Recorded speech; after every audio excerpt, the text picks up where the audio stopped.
پشت ضربه سفته و اون لختی لازمو نداره این ویدیو رو ببین.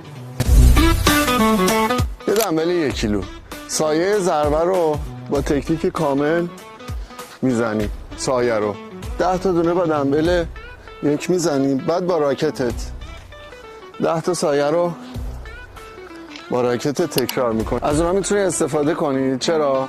چون به راحتی میتونی دستتو پشت ضربه رها کنی و توپت عود نشه. با دست مخالفت ضربه بزن. یعنی چی؟ مثلا من چپ دستم، بیا فورهندم با دست راست بزنم. واسه همین کنترل بهتری داره، فشار کمتری به دستت میاری و کیفیت تکنیکت بهتر میشه. بعدیش فیت کردن سریع. اینجوری میتونی سرعت دستتو و راحتی بدنتو بیشتر.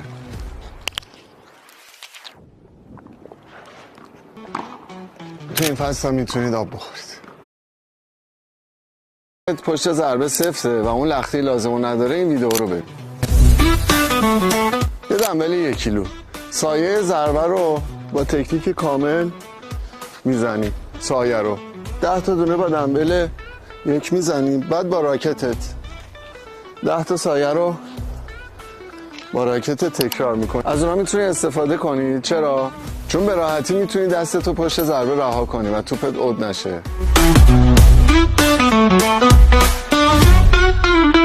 با دست مخالفت ضربه بزن. یعنی چی؟ مثلا من چپ دستم، بیا فورهندم با دست راست بزنم.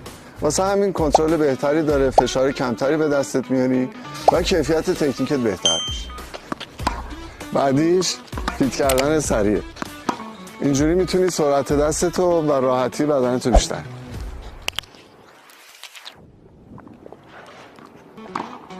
تو این فصل هم میتونید آب بخورید.